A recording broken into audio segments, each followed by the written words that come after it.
What's fascinating to me about cinema is how it's borderless. Lighting, composition, understanding of color, and trying to understand each character, what their worldview is and how they feel about their environment. So I try to make cinematography subjective.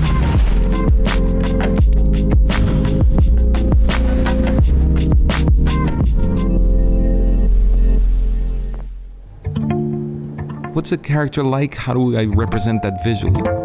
Say the movie Beautiful comes to mind with Javier Bardem. ¿Cuánto? Más o menos. ¿Cuánto?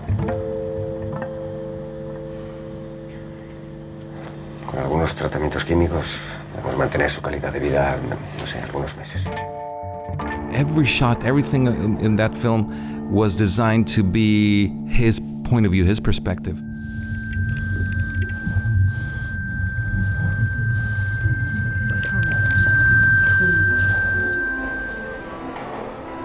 Say in Japan, in Babel, it came to mind, she's deaf. So visually, I used anamorphic lenses and tried to shoot as wide open as I could so that the background would be pretty out of focus. And to me, that visually represented not hearing, what's around you. Similarly on The Irishman. I heard you paint houses. Yes, sir, I do. It's all Frank Sheeran's perspective. So I decided to separate the decades, and that was an emulation of different amateur still photography stocks, emulsions. So it was Kodachrome for the 50s.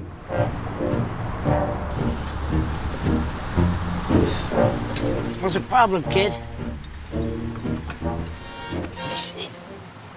Check all these plugs. Ektachrome for the 60s. Goddamn Kennedys. I'm looking at Jimmy. the goddamn Kennedys. Jimmy, the kids' language. Oh, what difference does it make?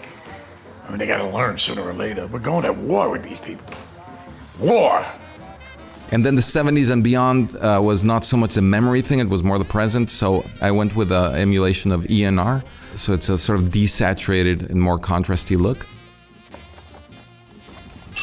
Frank, I had to put you into this thing, or you would never let it happen. Either way, he's going. So the color is drained as the movie goes along, you know, and all this comes from trying to understand the story, the character. Certainly, Scorsese has a very special way of approaching the scenes in terms of the camera language. He spends maybe a week or two sequestered in a hotel room and on his own, doesn't take any phone calls, and he just goes through the script and does his shot list. He does it physically on the script. We'll spend a few days just talking it over. I take down notes, so he explains to me all those shots that he's designed, and also explaining why he wants to move the camera in a certain way. It's not just a show-off thing. It's either he wants to create a certain energy for a moment, or the opposite. Wake up, you piece of shit! Ow! He'll many times just want to keep the camera very still and very simple, and he wants just the performance to be what it's all about. Nobody knows if the stock is going to go up, down, sideways, or in circles. It's all a fugazi. You know what a fugazi is? No, fugazi. It's fake. Yeah, fugazi. It's a wazi, it's a woozy, it's a fairy dust. It doesn't exist. It's never landed. It is no matter. It's not on the elemental chart. It's not fucking real. Right, all right. Right. Stay with me. Mm-hmm. You know, sometimes shot it with 3 cameras and different focal lengths and just 8 pages of DiCaprio just giving a speech. Because this man is a creative genius. Scorsese, there are some flourishes because, again, the characters go into some deep places where we express that weirdness of their emotion, or they're witnessing things that are happening and it's their point of view of what's happening from a distance. So these decisions are really crucial, you know, to put you in the perspective of the characters as an audience. Everyone, eyes to the camera. And...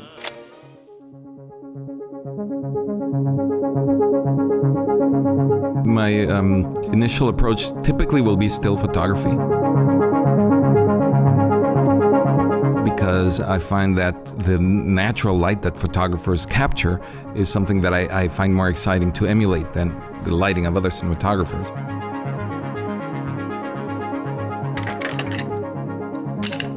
So it's just that when I see a still photograph, there's a mystery about it, there's a sensation about the composition, about the color, about the lighting that I can discuss in detail.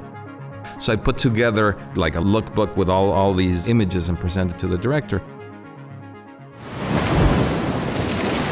Although, for example, on Silence, in that case, it was based on art. I wanted to represent the world of the missionaries with Baroque painting style.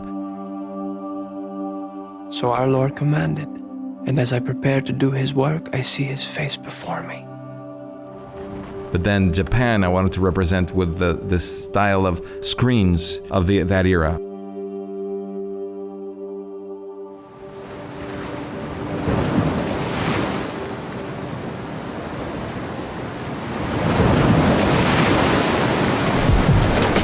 Talking about 8 Mile, I was inspired by the colors of a mural by Diego Rivera that's in the Detroit Institute of the Arts, where he painted the industry with cyan green colors combined with orange, and that inspired me to use that color for the lighting of 8 Mile.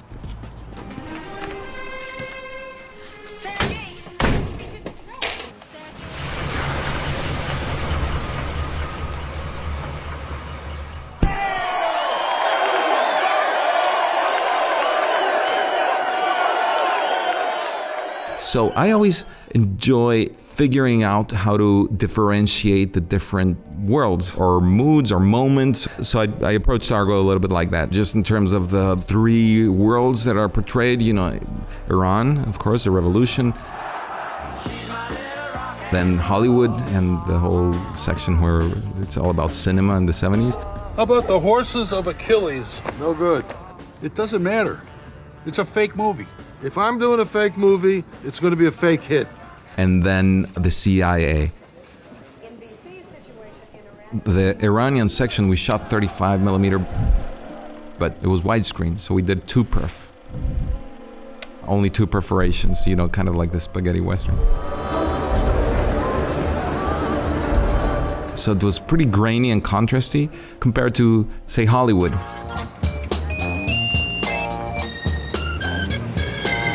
And then the CIA, that was more controlled, anamorphic, Steadicam, dolly, always kind of in quick movement. Find White House Chief of Staff. How would I find him? We're a fucking spy agency. Find him! In Passengers, we were in a spaceship 600 years in the future. So I felt that the image should be, the oxygen should be clean. And for me, grain gives you a texture of a vibration that didn't feel accurate for Passengers. So that's why I performed several tests and showed Morton Tillman, the director. We agreed that Passengers should be this format, shooting on digital, a 65 millimeter digital camera, the Alexa 65, to get a really pristine image.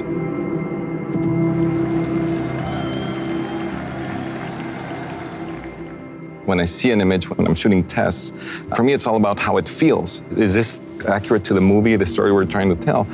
We are telling emotional stories with the images, and it's not just making beautiful pictures.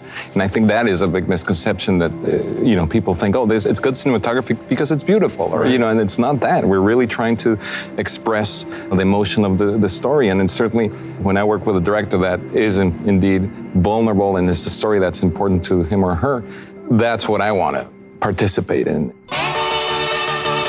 and create images that support that. I'm getting up soon.